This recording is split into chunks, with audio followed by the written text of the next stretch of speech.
আপনি কি পঞ্চায়েত পরীক্ষার জন্য রেজিস্ট্রেশন করেছেন এবং সেই সঙ্গে আপনি কি জানেন আপনার যোগ্যতা অনুসারে ওইখানে কি কি পোস্ট রয়েছে? আসুন আপনাকে ডিটেলসে এই ভিডিওতে যত রকমের পোস্ট রয়েছে যোগ্যতা অনুসারে সবগুলো বলে দিই।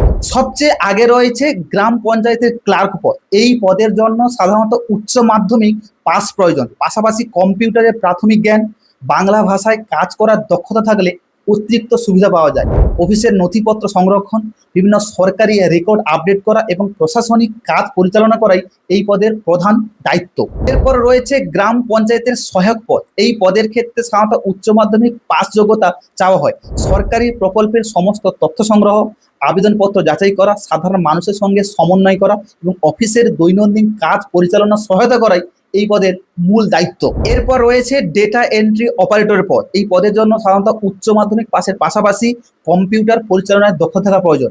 বিভিন্ন সরকারি তথ্য অনলাইনে আপলোড করা, ডেটাবেস আপডেট রাখা এবং ডিজিটাল রেকর্ড সংরক্ষণের কাজ কিন্তু এই পদে করতে হয়।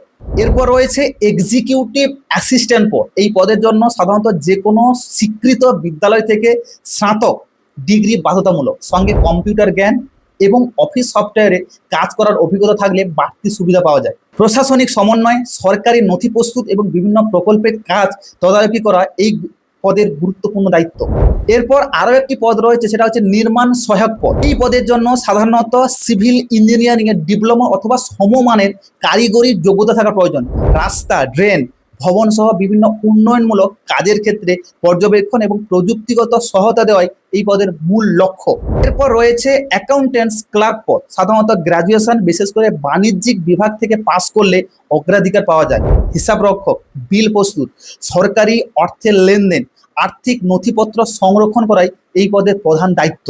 পঞ্চায়েত সমিতি এবং জেলা পরিষদের বিভিন্ন অফিসিয়াল পদ, যেখানে অধিকাংশ ক্ষেত্রে স্নাতক ডিগ্রি থাকা কিন্তু আবশ্যিক। কিছু কারিগরি কিংবা বিষয়ায়িত পদের জন্য অতিরিক্ত ডিগ্রি, ডিপ্লোমা অথবা নির্দিষ্ট বিষয়ে অভিজ্ঞতাও চাওয়া হতে পারে। তবে এই বিষয়টাই অবশ্যই মাথায় রাখতে হবে, চূড়ান্ত শিক্ষাগত যোগ্যতা, বয়সসীমা, সংরক্ষণ নীতি এবং অন্যান্য শর্ত নিয়োগের অফিসিয়াল নোটিশ কিন্তু শীঘ্রই প্রকাশ করা হবে। এবং তখন কিন্তু আপনারা এই পোস্টের সঙ্গে যদি আলাদা করে কোনো ডিগ্রি কিংবা কোয়ালিফিকেশান বা রিকোয়ারমেন্ট যদি চায়, তাহলে কিন্তু আপনারা মিলিয়ে নেবেন, সেই অনুসারে আপনারা কিন্তু অ্যাপ্লাই করবেন। আপনার শিক্ষাগত যোগ্যতা যদি মাধ্যমিক, উচ্চ মাধ্যমিক, গ্র্যাজুয়েশন বা ডিপ্লোমা হয়ে থাকে, তাহলে এখন থেকে নিজের জন্য উপযুক্ত পদের প্রস্তুতি শুরু করে দিন।